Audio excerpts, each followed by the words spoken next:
Hi all, welcome to Wings to Win Education.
Next assumption ആണ് strong axiom of revealed preference, shortly SARP എന്ന് പറയാം. Strong axiom of revealed preference എന്താണത്?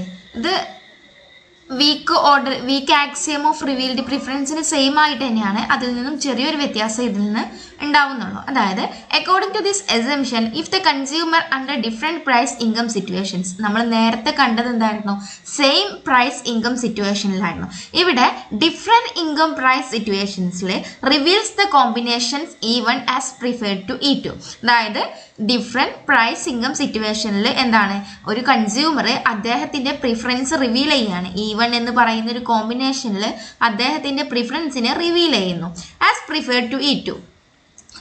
E2 എന്ന് പറയുന്ന മറ്റു combination അവിടെ ഉണ്ടാകുമ്പോൾ E1 എന്ന് പറയുന്ന ഒരു റിവീൽഡ് അദ്ദേഹത്തിന്റെ പ്രിഫറൻസ് റിവീൽ ചെയ്യുന്നു. ദെൻ E2 ടു E3 വേണമെങ്കിൽ E2 എന്ന് പറയുന്ന E3 എന്ന് പറയുന്ന കോമ്പിനേഷന് മേലെ E2 എന്ന് പറയുന്നതോ അല്ലെങ്കിൽ EK-1 അങ്ങനെ ഏതെങ്കിലും ഒരു കോമ്പിനേഷൻ എന്ത് ചെയ്യാണ്, അദ്ദേഹം അവിടെ പ്രിഫറൻസ് അദ്ദേഹത്തിന്റെ പ്രിഫറൻസ് ആയിട്ട് റിവീൽ ചെയ്യാണ്.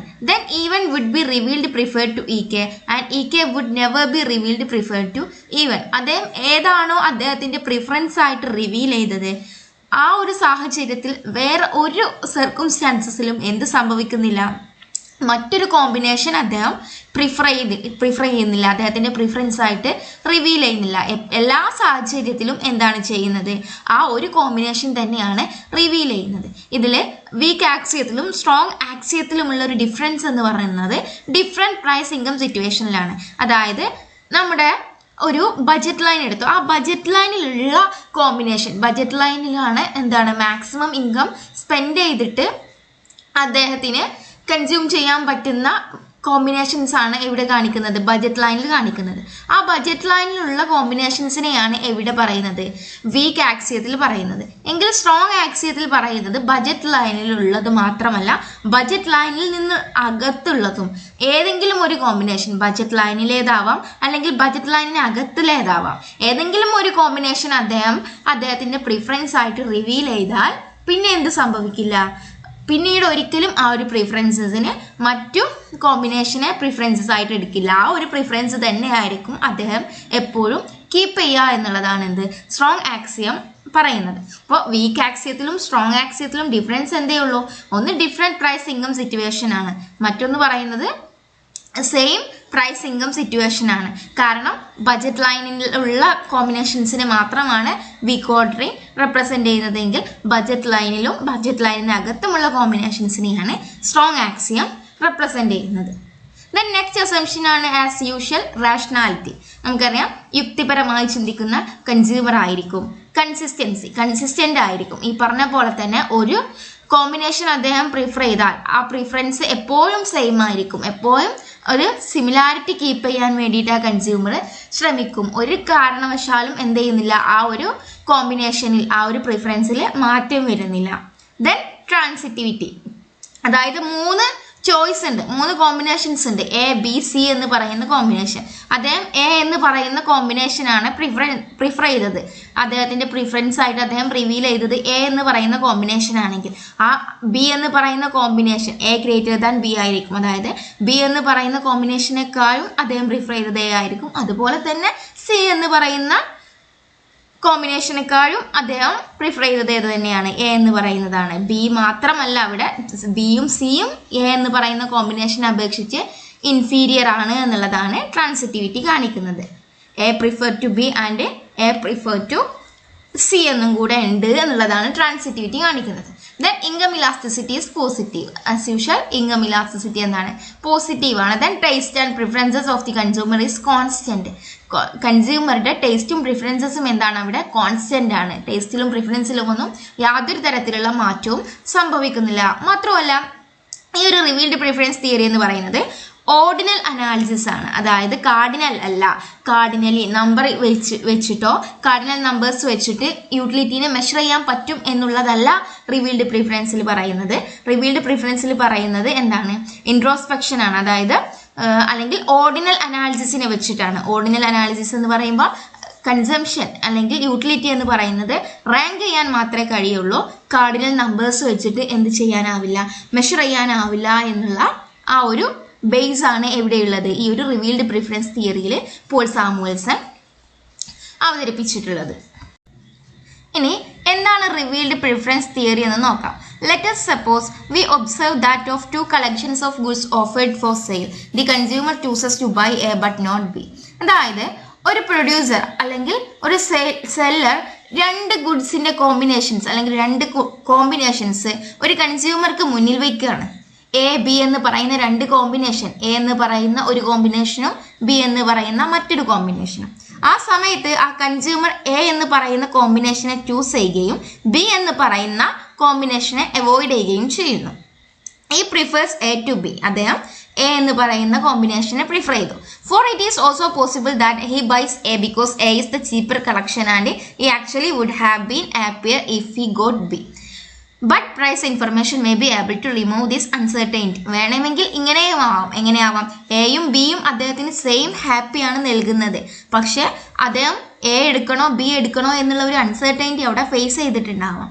എ അദ്ദേഹം ചൂസ് ചെയ്തത് മേ ബി എന്തുകൊണ്ടാവാം, ചീപ്പർ കളക്ഷൻ ആയതുകൊണ്ടും കൂടെയാവാം എന്ത് എ എന്ന് പറയുന്ന കോമ്പിനേഷൻ അദ്ദേഹം പ്രിഫർ ചെയ്തത്. അങ്ങനെയും ഒരു പോസിബിലിറ്റി അവിടെ ഉണ്ട്.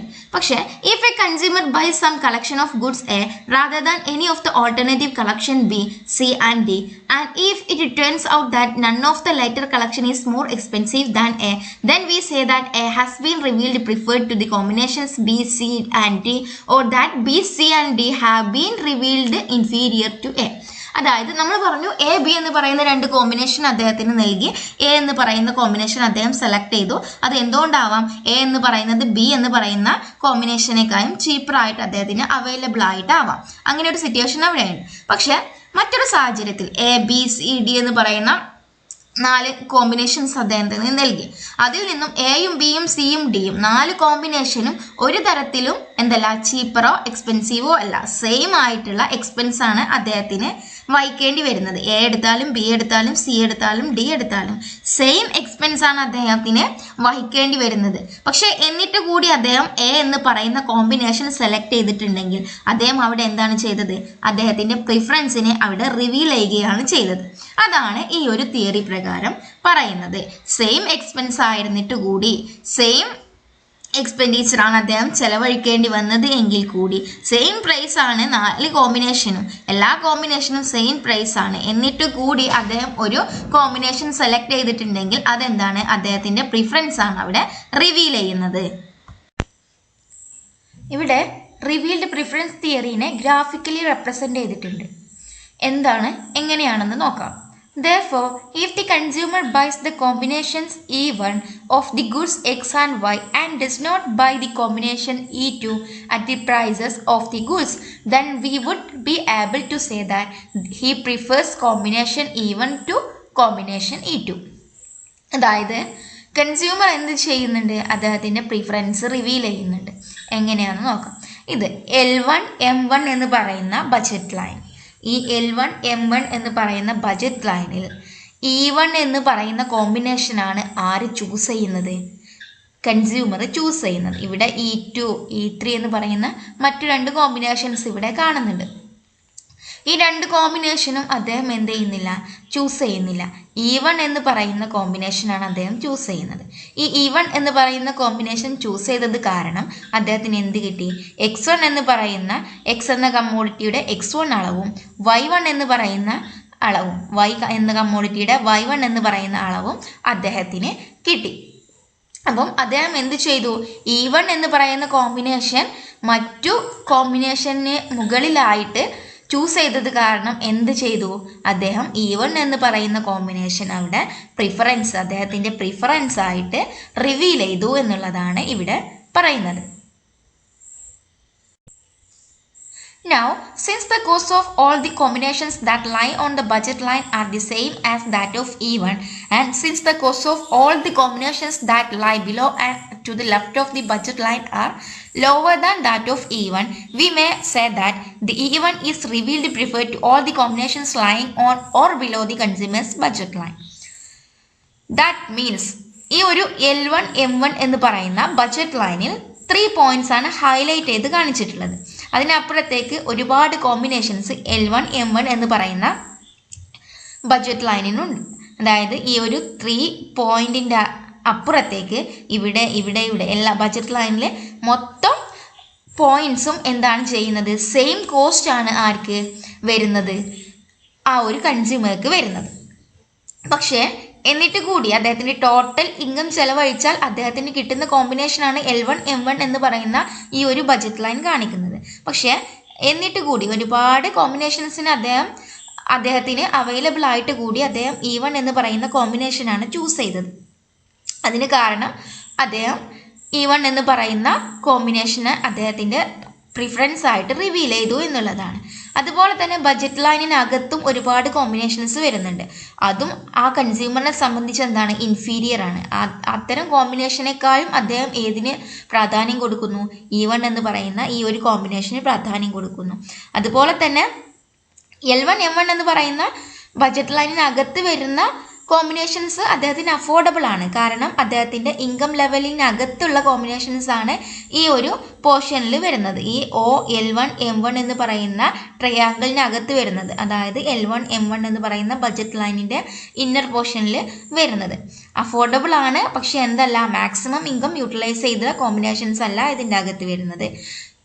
അതുപോലെ തന്നെ ഈ ബഡ്ജറ്റ് ലൈനിൻ്റെ അപ്പുറത്ത് അല്ലെ റൈറ്റ് പാർട്ടിൽ വരുന്ന കോമ്പിനേഷൻ അദ്ദേഹത്തിന് അഫോർഡബിൾ അല്ല. ഒരുപാട് സാറ്റിസ്ഫാക്ഷൻ കിട്ടും ഇത്തരം L1M1 എന്ന് പറയുന്ന ബഡ്ജറ്റ് ലൈനിന് അപ്പുറത്തേക്ക് അദ്ദേഹം പർച്ചേസ് ചെയ്യുകയാണ് എന്നുണ്ടെങ്കിൽ എന്ത് കിട്ടും, ഒരുപാട് ഹയർ ലെവൽ സാറ്റിസ്ഫാക്ഷൻ കിട്ടും. പക്ഷേ എന്താവില്ല, അദ്ദേഹത്തിന് അഫോർഡബിൾ അല്ല. കാരണം അദ്ദേഹത്തിൻ്റെ ഇൻകം എന്ന് പറയുന്ന ഇൻകം കൺസ്ട്രെയിൻറ്റ് L1M1 എന്ന് പറയുന്ന ഈ ഒരു ലൈന് വരെയേ ഉള്ളൂ.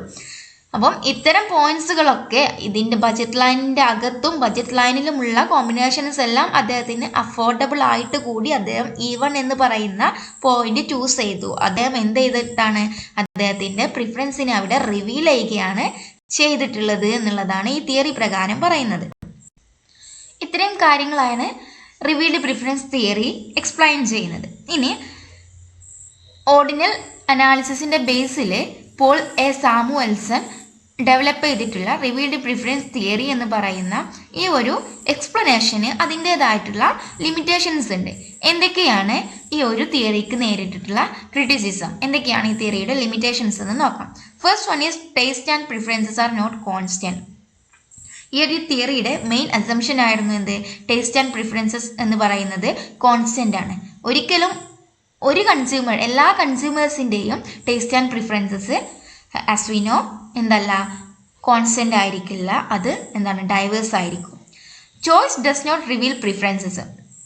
അദ്ദേഹം പറയുന്നത് ചോയ്സ്, നമ്മൾ പറഞ്ഞല്ലോ ഒരുപാട് കോമ്പിനേഷൻസ് അവൈലബിൾ ആയിരിക്കുമ്പോൾ എന്താണ്, അദ്ദേഹം ഒരു ചോയ്സാണ് സെലക്ട് ചെയ്യുന്നത്, ഒരു കോമ്പിനേഷനാണ് സെലക്ട് ചെയ്യുന്നത്. അത് എന്തുകൊണ്ടാണ് അദ്ദേഹം ആ ഒരു കോമ്പിനേഷൻ സെലക്ട് ചെയ്തു എന്ന് പറയുന്നത്, അദ്ദേഹത്തിൻ്റെ ചോയ്സിനെ അല്ലെങ്കിൽ അദ്ദേഹത്തിൻ്റെ പ്രിഫറൻസിനെ അവിടെ റിവീൽ ചെയ്യാണ് ചെയ്യുന്നത് എന്നാണ് ആര് പറയുന്നത്, പോൾ സാമുവൽസൺ പറയുന്നത്. പക്ഷേ ഒരിക്കലും ആ ചോയ്സ് എന്ന് പറയുന്നത് അദ്ദേഹത്തിൻ്റെ പ്രിഫറൻസ് ആയിട്ട് പറയാനാവില്ല എന്നാണ് വിമർശകർ പറയുന്നത്. കാരണം ആ ഒരു ചോയ്സ് ആ ഒരു സമയത്തെ അദ്ദേഹത്തിൻ്റെ പ്രിഫറൻസോ അല്ലെങ്കിൽ ആ ഒരു സമയത്ത് അദ്ദേഹത്തിൻ്റെ ചോയ്സോ സെലക്ഷനോ മാത്രമായിരിക്കും. മറ്റൊരു സമയത്ത് അതേ ഒരു സെലക്ഷൻ അദ്ദേഹത്തിന് വരണം എന്നില്ല. കാരണം സർക്കംസ്റ്റാൻസസിലോ അദ്ദേഹത്തിൻ്റെ ബിഹേവിയറിലോ അദ്ദേഹത്തിൻ്റെ പെരുമാറ്റത്തിലോ എല്ലാത്തിലും എന്തുണ്ടാവാം, പിന്നീട് ഒരിക്കൽ മാറ്റങ്ങളോ ഉണ്ടാവാം. അതുകൊണ്ട് തന്നെ ആ ഒരു ചോയ്സ്, ഒരു സമയത്തെ ചോയ്സ് എപ്പോഴും അദ്ദേഹത്തിൻ്റെ പ്രിഫറൻസിനെ റിവീൽ ചെയ്യുന്നു എന്നുള്ള ഒരു അസംഷൻ ഒരിക്കലും ശരിയല്ല, അതൊരിക്കലും റിയൽ അല്ല എന്നുള്ളതാണ്. Then this theory is not based on the observation. ഒരു ഒബ്സർവേഷൻ്റെ ബേസിലല്ല എന്ത് ചെയ്തിട്ടുള്ളത്, ഈ ഒരു തിയറി ഡെവലപ്പ് ചെയ്തിട്ടുള്ളത്. Then consumers are not always rational. നമ്മൾ എല്ലാ തിയറിയുടെയും മെയിനായിട്ടുള്ള അസംഷൻ എന്ന് പറയുന്നത് കൺസ്യൂമേഴ്സ് എന്ന് പറയുന്നത് റാഷണൽ ആണ് എന്നുള്ളതാണ്, യുക്തിപരമായി ചിന്തിക്കുന്നവരാണ്, ഏറ്റവും മിനിമം കോസ്റ്റിൽ മാക്സിമം അച്ചീവ് ചെയ്യുക എന്നുള്ളതാണ്. അപ്പോൾ ഈ ഒരു റാഷണലിന് റാഷണലിന് എഗെയിൻസ്റ്റ് ആയിട്ടുള്ള വിപരീതമായിട്ട് പ്രവർത്തിക്കുന്ന ടോക്സിക്കലായിട്ടുള്ള കൺസ്യൂമേഴ്സും എന്തായിരിക്കും, ഇവിടെ ഉണ്ടായിരിക്കും. അതുകൊണ്ട് തന്നെ എല്ലാ കൺസ്യൂമേഴ്സും റാഷണൽ ആണെന്നും പറയാനാവില്ല എന്നുള്ളതുമാണ് മറ്റൊരു ക്രിറ്റിസിസമായിട്ട് വരുന്നത്.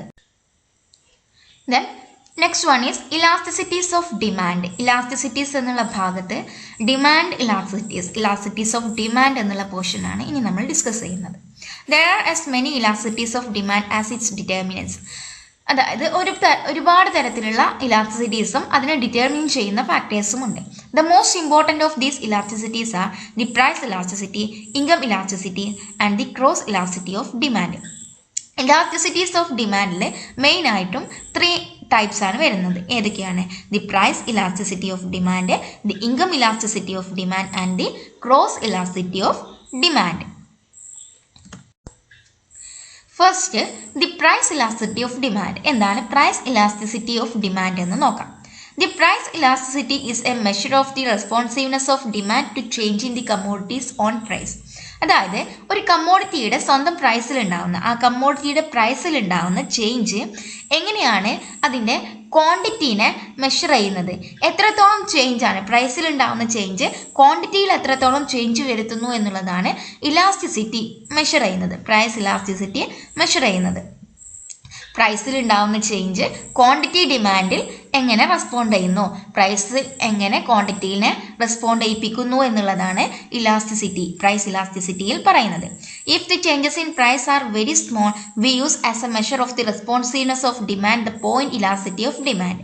പ്രൈസിൽ ഉണ്ടാകുന്ന ചേഞ്ച് വളരെ കുറവാണെങ്കിൽ ക്വാണ്ടിറ്റി ഡിമാൻഡിൽ എന്ത് റെസ്പോൺസ് വന്നു എന്ന് അറിയാൻ നമ്മൾ എന്ത് യൂസ് ചെയ്യും, പോയിന്റ് ഇലാസ്റ്റിറ്റി ഓഫ് ഡിമാൻഡ് എന്ന് പറയുന്ന ഒരു മെത്തേഡ് യൂസ് ചെയ്യും. അതായത് പ്രൈസ് വളരെ ചെറിയ രീതിയിലാണ് ചേഞ്ച് വരുന്നത്, ചെറിയ രീതിയിലാണ് പ്രൈസ് കൂടുകയും കുറയുകയും ചെയ്യുന്നത് എന്നുണ്ടെങ്കിൽ ആ ഒരു ചെറിയ രീതിയിലുള്ള പ്രൈസ് ക്വാണ്ടിറ്റീനെ എങ്ങനെ ചേഞ്ച് വരുത്തി എന്ന് നമുക്ക് മനസ്സിലാക്കണമെന്നുണ്ടെങ്കിൽ നമ്മൾ ഏത് തരത്തിലുള്ള മെത്തേഡ് യൂസ് ചെയ്യും, പോയിന്റ് ഇലാസ്റ്റിറ്റി ഓഫ് ഡിമാൻഡ് എന്ന് പറയുന്ന മെത്തേഡ് യൂസ് ചെയ്യും. If the changes in price are not small we use the arc elasticity of demand as the relevant measure. അതായത് പ്രൈസിൽ ഉണ്ടാകുന്ന ചേഞ്ച് സ്മോൾ അല്ല, പ്രൈസിൽ വലിയ രീതിയിലുള്ള കൂടലും കുറയലും ഉണ്ടാവുന്നുണ്ട്, പ്രൈസ് വലിയ രീതിയിൽ മാറ്റം വരുന്നുണ്ട്. ആ സമയത്ത് ക്വാണ്ടിറ്റിയിൽ എത്രത്തോളം മാറ്റം വന്നു എന്ന് മെഷർ ചെയ്യുന്നതിന് വേണ്ടിയിട്ട് നമ്മൾ യൂസ് ചെയ്യുന്ന മെത്തേഡാണ് ആർക്ക് ഇലാസ്റ്റിറ്റി എന്ന് പറയുന്നത്. അതായത് ഒന്നുകൂടെ സമ്മറൈസ് ചെയ്ത് പറയുകയാണെന്നുണ്ടെങ്കിൽ പ്രൈസിൽ ഉണ്ടാകുന്ന ചെറിയ ചേഞ്ചസ് ക്വാണ്ടിറ്റിയിൽ എന്ത് ചേഞ്ച് വരുത്തിയെന്ന് മെഷർ ചെയ്യുന്നതിന് വേണ്ടിയിട്ട് ഈസിലി നമുക്ക് യൂസ് ചെയ്യാവുന്ന മെത്തേഡാണ് പോയിന്റ് ഇലാസ്റ്റിസിറ്റി മെത്തേഡ് എന്ന് പറയുന്നത്. പ്രൈസിൽ ഉണ്ടാകുന്ന വളരെ വലിയ ചേഞ്ചസ് എങ്ങനെ ക്വാണ്ടിറ്റി ഡിമാൻഡിനെ അഫക്റ്റ് ചെയ്തു എന്ന് അറിയണം എന്നുണ്ടെങ്കിൽ അതിന് നമുക്ക് ഈസിലി അഡോപ്റ്റ് ചെയ്യാൻ പറ്റുന്ന മെത്തേഡാണ് ആർക്ക് ഇലാസ്റ്റിറ്റി ഓഫ് ഡിമാൻഡ് എന്ന് പറയുന്ന method. Traditionally, the negative sign is omitted when writing the formula of the elasticity. Elasticity നമ്മൾ മെഷർ ചെയ്യുമ്പോൾ എന്താണ്, നെഗറ്റീവ് സൈന് വന്നാൽ കൂടി എന്ത് ചെയ്യുന്നില്ല, ആ ഒരു നെഗറ്റീവ് സൈനിനെ നമ്മൾ കൺസിഡർ ചെയ്യുന്നില്ല, ആ നെഗറ്റീവ് സൈനിനെ ഒമിറ്റ് ചെയ്യാണ് ചെയ്യാറ്. The range of values of the elasticity are 0 and infinity. ഈ ഒരു ഇലാസ്റ്റിസിറ്റിൻ്റെ ഒരു ഏതാണ് അതിൻ്റെ റേഞ്ച് എന്ന് പറയുന്നത് 0 മുതൽ ഇൻഫിനിറ്റി വരെയാണ്. 0 ആവാം, ഇൻഫിനിറ്റി ആവാം, അതിനകത്ത് വരുന്ന ഏതൊരു വാല്യൂവും എന്തായിട്ട് കണക്കാക്കാം, ഇലാസ്റ്റിസിറ്റിയുടെ വാല്യൂ ആയിട്ട് കണക്കാക്കാം. If elasticity of price is equal to 0, the demand is perfectly inelastic. അപ്പോൾ ഇലാസ്റ്റിറ്റി ഓഫ് പ്രൈസ് ഇലാസ്റ്റിറ്റി എന്ന് പറയുന്നത് 0 ആണെങ്കിൽ ഡിമാൻഡ് എന്തായിരിക്കും, പെർഫെക്റ്റ്ലി ഇൻഇലാസ്റ്റിക് ആയിരിക്കും. ഈ ഒരു ഇൻഇലാസ്റ്റിക് ഡിമാൻഡിൻ്റെ ഫിഗറാണ് ഇവിടെ കാണിക്കുന്നത്. പെർഫെക്റ്റ്ലി ഇൻഇലാസ്റ്റിക് ആയിട്ടുള്ള ഡിമാൻഡിൻ്റെ ഫിഗറാണ് ഫസ്റ്റ് ഗ്രാഫ് കാണിക്കുന്നത്. ഇവിടെ വെർട്ടിക്കൽ ആക്സിസിന് പാരലൽ ആയിട്ടുള്ള ഒരു ലൈൻ ആയിരിക്കും എന്തിന്, പെർഫെക്റ്റ്ലി ഇൻഇലാസ്റ്റിക് ഡിമാൻഡിന് ഉള്ളത്. പെർഫെക്റ്റ്ലി ഇൻഇലാസ്റ്റിക് ഡിമാൻഡിൻ്റെ ന്യൂമറിക്കൽ വാല്യൂ എന്ന് പറയുന്നത് 0 ആയിരിക്കും. Then price elasticity is equal to 1. The demand has unitary elasticity. Unitary elasticity എന്ന് പറയുന്നത് എന്താണ്, പ്രൈസ് ഇലാസ്റ്റിറ്റി യൂണിറ്ററി ഇലാസ്റ്റിറ്റിയുടെ ന്യൂമറിക്കൽ വാല്യൂ എന്ന് പറയുന്നത് 1 ആണ്. ആ ഒരു ഫിഗറാണ് ഈ ലാസ്റ്റ് ഫിഗർ കാണിക്കുന്നത്. എന്താണ്, ഒരു കർവ്ലിനിയർ ഷേപ്പ് ആണ് അല്ലേ, നമ്മുടെ നെഗറ്റീവ് സ്ലോപ്പ് കാണിക്കുന്ന ഒരു കർവ്, കോൺവെക്സ് ടു ഒറിജിൻ ആയിട്ടുള്ള ഒരു കർവ്, അതിനെയാണ് യൂണിറ്ററി ഇലാസ്റ്റിക് ഡിമാൻഡ് എന്ന് പറയുന്നത്. അതിൻ്റെ വാല്യൂ എന്ന് പറയുന്നത് എന്താണ്, 1 ആയിരിക്കും. ഇവിടെ പെർഫെക്റ്റ്ലി ഇൻഇലാസ്റ്റിക് ഡിമാൻഡ് എന്നുള്ളത് കൊണ്ട് എന്താണ് അർത്ഥമാക്കുന്നത്, പ്രൈസ് എന്തുമാവട്ടെ, പ്രൈസ് കൂടെ കുറേ എന്തുമാകട്ടെ, ക്വാണ്ടിറ്റി ഡിമാൻഡ് എന്ന് പറയുന്നത് സെയിം ആയിരിക്കും, അല്ലെങ്കിൽ ക്വാണ്ടിറ്റി ഡിമാൻഡിൽ യാതൊരു വിധത്തിലുള്ള ചേഞ്ചും വരുന്നില്ല എന്നുള്ളതാണ് പെർഫെക്റ്റ്ലി ഇൻഇലാസ്റ്റിക് ഡിമാൻഡ് എന്നുള്ളത് കൊണ്ട് അർത്ഥമാക്കുന്നത്. യൂണിറ്ററി ഇലാസ്റ്റിക് എന്നുള്ളത് കൊണ്ട് എന്താണ് അർത്ഥമാക്കുന്നത്, പ്രൈസിൽ ഉണ്ടാകുന്ന ചേഞ്ച് എന്താണോ അതേ രീതിയിലുള്ള ചേഞ്ച് തന്നെയായിരിക്കും ക്വാണ്ടിറ്റി ഡിമാൻഡിലും ഉണ്ടാകുന്നത്. പ്രൈസ് 1 രൂപ കൂടിയാൽ ക്വാണ്ടിറ്റിയിൽ 1 യൂണിറ്റ് ചേഞ്ച് വരും, പ്രൈസ് 2 രൂപ കൂടിയാൽ ക്വാണ്ടിറ്റിയിൽ 2 യൂണിറ്റ് ചേഞ്ച് വരും. അത്തരത്തിൽ പ്രൈസിൽ ഉണ്ടാകുന്ന ഏതൊരു ചേഞ്ചിനെയും ക്വാണ്ടിറ്റിയിലും അതേ തരത്തിലുള്ള ചേഞ്ച് ഉണ്ടാക്കുന്നു എങ്കിൽ അതിനെയാണ് യൂണിറ്ററി ഇലാസ്റ്റിക് എന്ന് പറയുന്നത്.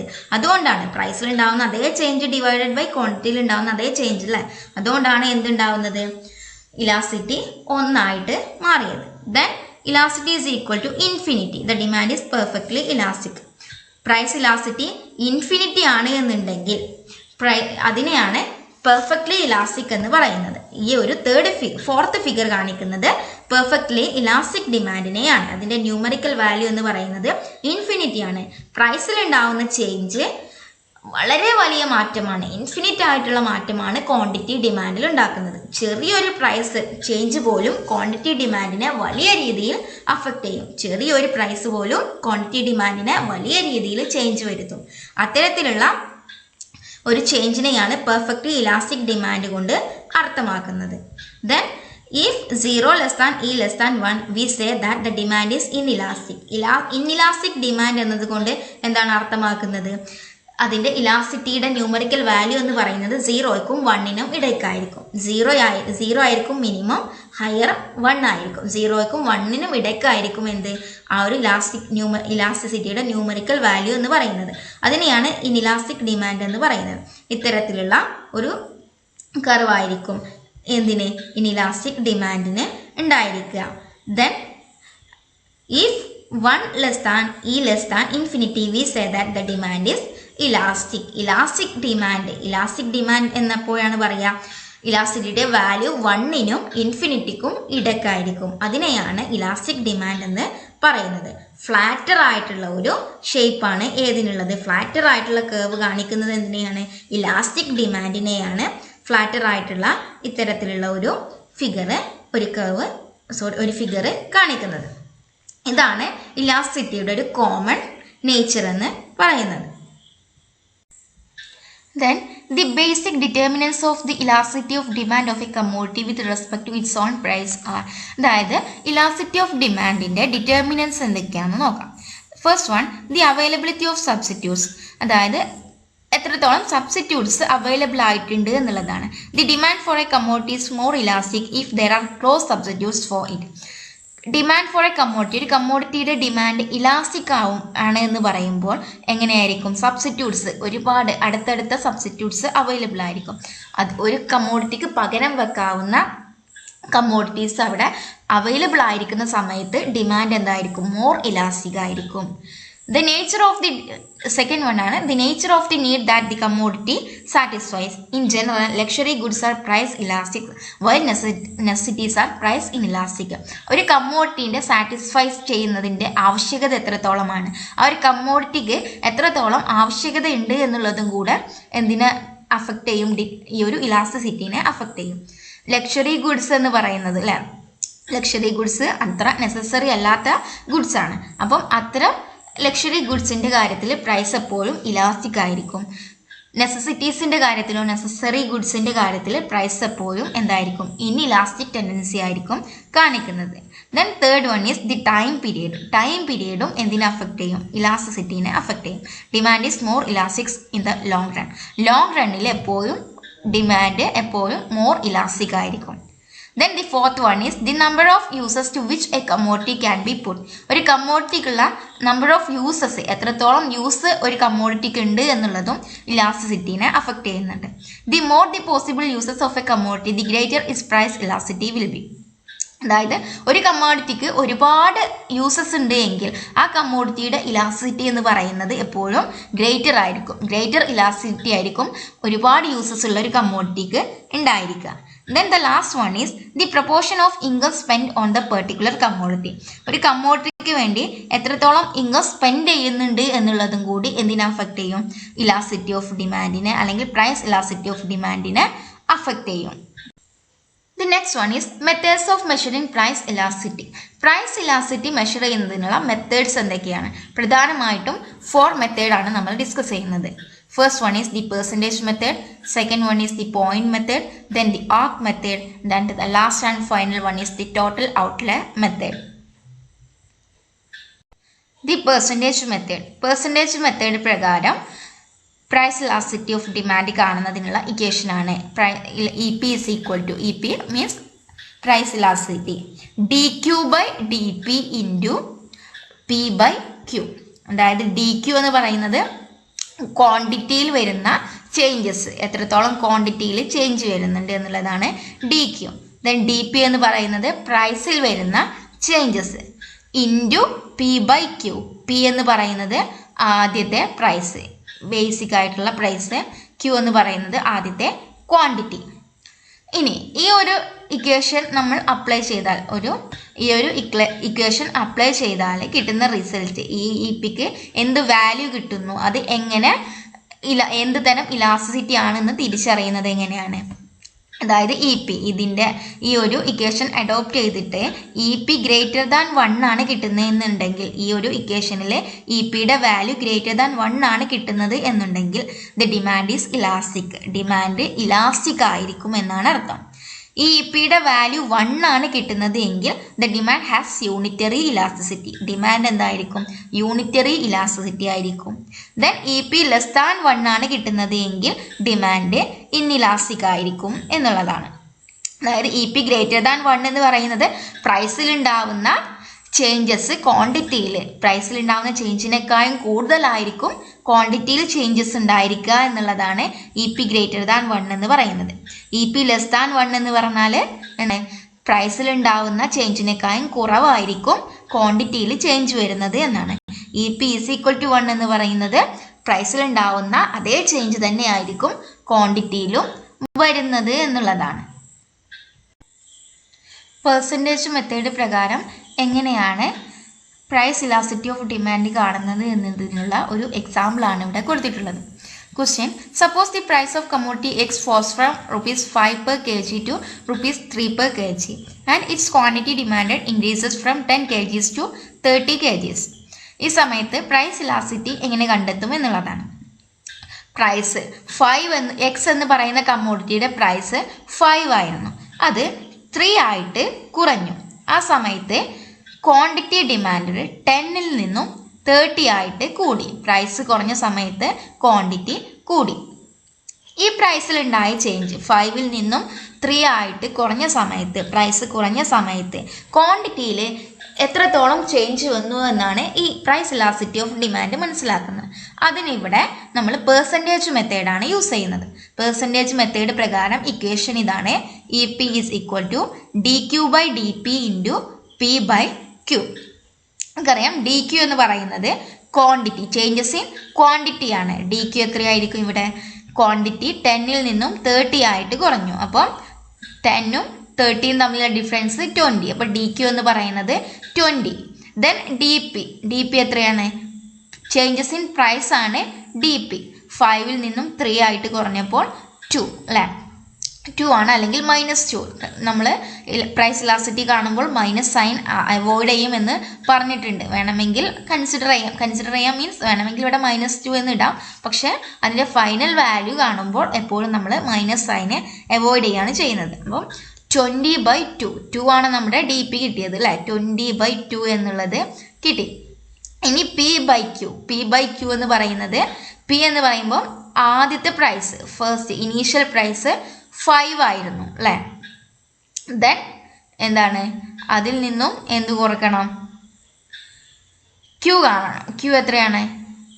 ആദ്യത്തെ ക്വാണ്ടിറ്റി 10 ഡിവൈഡ് ചെയ്യാണ് ചെയ്യുന്നത്. ആദ്യത്തെ പ്രൈസ് 5, P എന്ന് പറയുന്നത് first prize 5, then Q first quantity 10 ആയിരുന്നു. 5 ആയിരുന്ന സമയത്ത് ക്വാണ്ടിറ്റി 10 ആയിരുന്നു. 5/10. അപ്പോൾ എത്ര വന്നു? 20. dQ എന്നുള്ള സ്ഥാനത്ത് 20 വന്നു, dPയുടെ സ്ഥാനത്ത് 2 വന്നു, Pയുടെ സ്ഥാനത്ത് 5, Qയുടെ സ്ഥാനത്ത് 10. എത്ര കിട്ടി? 20/-2 ഇൻറ്റു 5/10. ഇത് ചെയ്യുമ്പോൾ എത്ര കിട്ടും? -5 അല്ലെങ്കിൽ 5 കിട്ടും. നമ്മൾ പറഞ്ഞിട്ടുണ്ട് മൈനസ് സൈന് ഇലാസ്റ്റിറ്റി കാണുമ്പോൾ അവോയ്ഡ് ചെയ്യാണ് ചെയ്യുന്നത്, ഒമിറ്റ് ചെയ്യാണ് ചെയ്യുന്നത്. സൈനിനെ നമ്മൾ കൺസിഡർ ചെയ്യുന്നില്ല. അപ്പോൾ 5 മാത്രമാണ് നമ്മൾ കൺസിഡർ ചെയ്യുന്നത്. 5 എന്താണ്? ഗ്രേറ്റർ ദാൻ 1 ആയതുകൊണ്ട് ഡിമാൻഡ് എന്താണ്? ഇലാസ്റ്റിക് ആണ്. അത് പ്രൈസിൽ ഉണ്ടാവുന്ന ചേഞ്ച് പ്രൈസിനേക്കാളും കൂടുതൽ ചേഞ്ച് എവിടെ വരുത്തുന്നുണ്ട്? ക്വാണ്ടിറ്റി ഡിമാൻഡിൽ വരുത്തുന്നുണ്ട്. പ്രൈസ് എന്ന് പറയുന്നത് ഇവിടെ ഇലാസ്റ്റിക് ഡിമാൻഡാണ് കാണിക്കുന്നത് എന്നുള്ളതാണ് ഇതിൽ നിന്നും മനസ്സിലായത്. ഇനി നെക്സ്റ്റ് മെത്തേഡാണ് പോയിന്റ് മെത്തേഡ് എന്ന് പറയുന്നത്. Alfred Marshall devised a geometrical method for measuring elasticity at a point on the demand curve. Point മെത്തേഡിനെ ജോമെട്രിക്കൽ മെത്തേഡ് എന്നും പറയുന്നുണ്ട്. ആൽഫ്രഡ് മാർഷലാണ് ഈ ഒരു മെത്തേഡ് മുന്നോട്ട് വെച്ചിട്ടുള്ളത്. അതായത് ഒരു ഡിമാൻഡ് കർവിൽ, ലീനിയർ ആയിട്ടുള്ള ഒരു ഡിമാൻഡ് കർവിൽ എങ്ങനെ ഇലാസ്റ്റിറ്റി കണ്ടെത്തും എന്നുള്ളതാണ് ആൽഫ്രഡ് മാർഷൽ പറയുന്നത്. എന്താണ്? ഏത് പോയിന്റിലാണോ നമുക്ക് ഇലാസ്റ്റിറ്റി മെഷർ ചെയ്യേണ്ടത് ആ പോയിന്റിൽ നിന്ന് ഒരു ഇക്വേഷൻ യൂസ് ചെയ്യണം. എന്താണ്? ആ പോയിന്റിന്റെ lower segment divided by upper segment എന്നുള്ളതാണ് എന്ത്? ഇലാസ്റ്റിറ്റി കാണുന്നതിന് വേണ്ടിയിട്ട് ആൽഫ്രഡ് മാർഷൽ മുന്നോട്ട് വെച്ചിട്ടുള്ള ഫോർമുല എന്ന് പറയുന്നത്. അതായത് ഈ ഒരു പോയിന്റ് ആണ് നമുക്ക് ഇലാസ്റ്റിറ്റി കാണേണ്ടത് എന്നുണ്ടെങ്കിൽ എന്താണ്? ലോവർ സെഗ്മെന്റ്, ഇതിൻ്റെ താഴെ ഇവിടെ ഈ ഒരു ഡിമാൻഡ് കർവിൻ്റെ ഈ ഒരു പോയിന്റിൽ നിന്നും താഴെ ഇത്രയും പോയിന്റ് അല്ലേ, ഇതുവരെ ഈ ഒരു പോയിന്റ് ഡിവൈഡഡ് ബൈ ദെൻ ഇതിൻ്റെ അപ്പർ പോർഷൻ. ഇത് എന്താണ്, മിഡിലായതുകൊണ്ട് തന്നെ ഇതിൻ്റെ വാല്യൂ എത്ര കിട്ടും? 1 കിട്ടും. ഇതിൻ്റെ താഴേക്കുള്ള പോർഷനും മുകളിലേക്കുള്ള പോർഷനും എന്താണ്, സെയിം ആയതുകൊണ്ട് ഇവിടെ വാല്യൂ എത്ര കിട്ടും? ഇലാസ്റ്റിറ്റി ഈസ് ഈക്വൽ ടു 1 ആയിരിക്കും. ദെൻ ഇതിൻ്റെ താഴേക്ക് ഈ യൂണിറ്ററി ഇലാസ്റ്റിറ്റിൻ്റെ താഴേക്ക് വരുമ്പോൾ ഇലാസ്റ്റിറ്റി എപ്പോഴും ഇൻഇലാസ്റ്റിക് ആയിരിക്കും. ഇതിൻ്റെ വാല്യൂ എന്ന് പറയുന്നത് എപ്പോഴും ലെസ് ദാൻ 1 ആയിരിക്കും വരിക. കാരണം ഇവിടെ ഈ ഒരു പോയിന്റ് എടുത്താൽ upper segment divided by lower segment divided by upper segment എപ്പോഴും അപ്പർ സെഗ്മെൻറ്റ് ആയിരിക്കും വലുതായിരിക്കും. അപ്പം 1ന് താഴെ ആയിരിക്കും ഇതിൻ്റെ വാല്യൂ വരുന്നത്. ദെൻ ഇവിടെ എന്താണ്, ഈ ഒരു മുകളിലേക്ക് യൂണിറ്ററി ഇലാസ്റ്റിറ്റിയുടെ മുകളിലേക്ക് എപ്പോഴും വാല്യൂ എത്ര ആയിരിക്കും? ഗ്രേറ്റർ ദാൻ 1 ആയിരിക്കും വരുന്നത്. ഗ്രേറ്റർ ദാൻ 1 എന്ന് പറയുമ്പോൾ ഇവിടെ എന്താണ്, ഈ വാല്യൂ ഇലാസ്റ്റിക് ആയിരിക്കും. ഡിമാൻഡ് എന്ന് പറയുന്നത് ഇലാസ്റ്റിക് ആയിരിക്കും. അപ്പം ഈ ഒരു യൂണിറ്ററി മിഡിലിൽ ലീനിയർ ഡിമാൻഡ് കർവിൻ്റെ മിഡിൽ പോർഷൻ എന്ന് പറയുന്നത് ഇലാസ്റ്റിറ്റി 1 ആയിരിക്കും. അവിടാണ് യൂണിറ്ററി ഇലാസ്റ്റിക് എന്ന് പറയുന്നത്. യൂണിറ്ററി ഇലാസ്റ്റിക്കിൻ്റെ ലീനിയർ ഡിമാൻഡ് കർവിൻ്റെ മിഡിലിൽ വരുന്ന പോർഷനാണ് യൂണിറ്ററി ഇലാസ്റ്റിക്. അതിൻ്റെ താഴെ വരുന്ന ഏതൊരു പോയിന്റിലും ഇലാസ്റ്റിസിറ്റി ഇൻഇലാസ്റ്റിക് ആയിരിക്കും. അതിൻ്റെ മുകളിൽ വരുന്ന ഏതൊരു പോയിന്റിലും ഇലാസ്റ്റിസിറ്റി ഇലാസ്റ്റിക് ആയിരിക്കും. ഇലാസ്റ്റിക് ഡിമാൻഡ് ആയിരിക്കും മുകളിൽ വരുന്നത്. ഇനി ഇവിടെ ഈ ഒരു പോർഷനിൽ താഴെ വരുന്നത് എന്തായിരിക്കും? ഇലാസ്റ്റിസിറ്റി 0 ആയിരിക്കും. ഇവിടെ വരുന്നത് എന്തായിരിക്കും? ഇലാസ്റ്റിസിറ്റി ഇൻഫിനിറ്റി ആയിരിക്കും. നെക്സ്റ്റ് ഒരു മെത്തേഡാണ് ആർക്ക് ഇലാസ്റ്റിസിറ്റി മെത്തേഡ് എന്ന് പറയുന്നത്. നമ്മൾ നേരത്തെ പറഞ്ഞിട്ടുണ്ടായിരുന്നു, പ്രൈസിൽ ഉണ്ടാകുന്ന പ്രൈസ് വളരെ വലിയ ചേഞ്ചാണ് വരുത്തുന്നത് എന്നുണ്ടെങ്കിൽ നമ്മൾ യൂസ് ചെയ്യുന്ന മെത്തേഡാണ് ആർക്ക് ഇലാസ്റ്റിസിറ്റി മെത്തേഡ് എന്ന് പറയുന്നത്. The arc elasticity is a measure of the average elasticity, that is, the elasticity at the midpoint of the chord that connects the 2 points on the demand curve. അതായത് പ്രൈസിൽ ഉണ്ടാകുന്ന change 5 ആയിരുന്നു ആദ്യത്തെ price.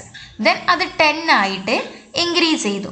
ഈ ഒരു curve കാണിക്കുന്നുണ്ട് അല്ലേ. 5ൽ നിന്നും 10 ആയിട്ട് പ്രൈസ് ഇൻക്രീസ് ചെയ്ത സമയത്ത് 12ൽ നിന്നും 5 ആയിട്ട് ക്വാണ്ടിറ്റിയും റെഡ്യൂസ് ചെയ്തിട്ടുണ്ട്. ഈ ഒരു പോയിന്റിൽ നിന്നും ഈ ഒരു പോയിന്റിലേക്ക്, അല്ലെങ്കിൽ ഈ ഒരു പോയിന്റിൽ നിന്നും ഈ ഒരു പോയിന്റിലേക്കാണ് കൺസ്യൂമർ മൂവ് ചെയ്തിട്ടുള്ളത്. ഇങ്ങനെ ഇതിൻ്റെ ഇലാസ്റ്റിറ്റി എത്രയാണ് എന്ന് അറിയണം എന്നുണ്ടെങ്കിൽ എന്ത് ചെയ്താൽ മതി? ഇവിടെ നിന്നും ഈ പോയിന്റിൽ നിന്നും ഈ ഒരു പോയിന്റിലേക്ക് എന്ത് ചെയ്യുക? ഒരു ലൈന് വരയ്ക്കുക. എന്നിട്ട് എന്ത് ചെയ്യണം? ഒരു ഇക്വേഷൻ യൂസ് ചെയ്യണം. ഇതിലേക്കൊരു ലൈന് വരയ്ക്കുക. ഇതാണ് ആർക്ക് എന്ന് പറയുന്നത്. ഇതാണ് ആർക്ക്. ഇവിടേക്കൊരു ലൈന് വരയ്ക്കുന്നു. Then the above formula for the price elasticity is applicable only for infinite changes in the price. If the price changes appreciably, we use the following formula which measures the arc elasticity of demand. എന്നിട്ട് എന്ത് ചെയ്യാണ്? ഈ ഒരു ഫോർമുലേനെ നമ്മൾ apply ചെയ്യുന്നത്. അതായത് ഇവിടെ നമ്മൾ വീണ്ടും പറയുന്നുണ്ട്, പ്രൈസിൽ ഉണ്ടാവുന്ന ചേഞ്ചസ് ഇൻഫിനിറ്റ് ആണെങ്കിൽ, വളരെ വലിയ പ്രൈസ് ചേഞ്ചസ് ആണ് വരുന്നത് എന്നുണ്ടെങ്കിലാണ് ഈ ഒരു ആർക്ക് ഇലാസ്റ്റിറ്റി ഫോർമുല യൂസ് ചെയ്യുന്നത്. ആ ഒരു ഫോർമുലയാണ് EP = ΔQ / ΔP into delta Q എന്ന് പറയുന്നത് ക്വാണ്ടിറ്റിയിൽ ഉണ്ടാവുന്ന ചേഞ്ചസ് ഡിവൈഡഡ് ബൈ പ്രൈസിൽ ഉണ്ടാവുന്ന changes into P1 + P2/2. P1 എന്ന് പറയുന്നത് ആദ്യത്തെ പ്രൈസ്, P2 എന്ന് പറയുന്നത് പുതിയ പ്രൈസ്, എത്രയാണോ ചേഞ്ച് ചെയ്യുന്നത് ആ പ്രൈസ്. അതിനെന്ത് ചെയ്യുക? അതിൻ്റെ രണ്ടും കൂടെ ആഡ് ചെയ്തിട്ട് അതിൻ്റെ ഹാഫ് എടുക്കുന്നു, 2 കൊണ്ട് ഡിവൈഡ് ചെയ്യുന്നു. Then all divided by Q1 + Q2/2. അതായത് Q1 Q2 ആഡ് ചെയ്യുന്നു. ആദ്യത്തെ ക്വാണ്ടിറ്റിയും ഇപ്പോൾ പുതുതായിട്ട് വന്ന ക്വാണ്ടിറ്റിയും ആഡ് ചെയ്യുന്നു. എന്നിട്ട് അതിൻ്റെയും ഹാഫ് എടുക്കുന്നു, അല്ലെങ്കിൽ 2 കൊണ്ട് ഹരിക്കുന്നു. ഇതാണ് ഫോർമുല.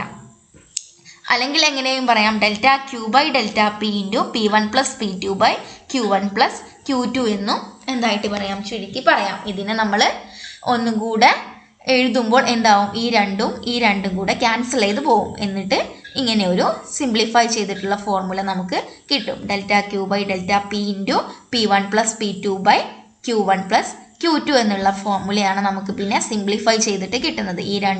ഈ രണ്ടും കൂടെ ക്യാൻസൽ ചെയ്ത് പോകും. ഈ ഒരു മെത്തേഡ് യൂസ് ചെയ്തിട്ടാണ് എന്ത് കാണുന്നത്, പ്രൈസിൽ ഉണ്ടാകുന്ന വലിയ ചേഞ്ചസ് ക്വാണ്ടിറ്റീനെ എങ്ങനെ അഫക്റ്റ് ചെയ്യുന്നു എന്ന് കാണുന്നത്. അപ്പോൾ ഓർക്ക് ആർക്ക് ഇലാസ്റ്റിറ്റി എപ്പോഴും യൂസ് ചെയ്യുന്നത് പ്രൈസിൽ വലിയ തരത്തിലുള്ള ഇൻഫിനിറ്റ് ആയിട്ടുള്ള ചേഞ്ചസ് വരുമ്പോഴാണ്. The next and the last one is the total outlay method. What is total outlay method എന്ന് നോക്കാം. Marshall evolved the total outlay, total revenue or total expenditure method as a measure of elasticity. Marshall ആണ് ഈ ഒരു method നമുക്ക് മുന്നിൽ അവതരിപ്പിച്ചിട്ടുള്ളത്.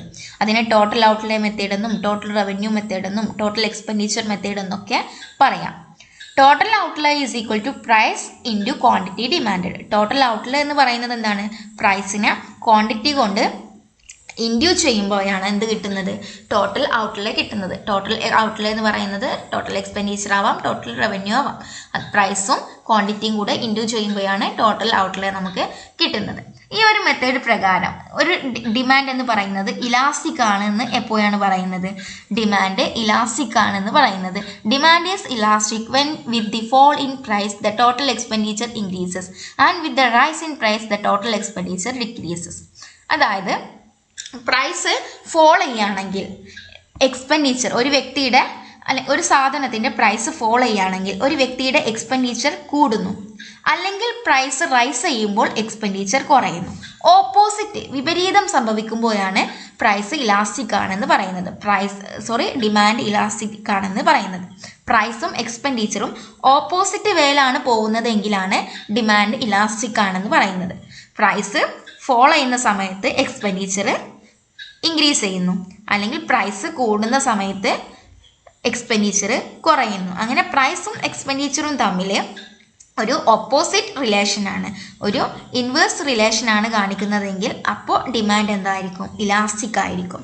അതായത് when the price falls from ₹9 to 8, the total expenditure increases from ₹180 to ₹240.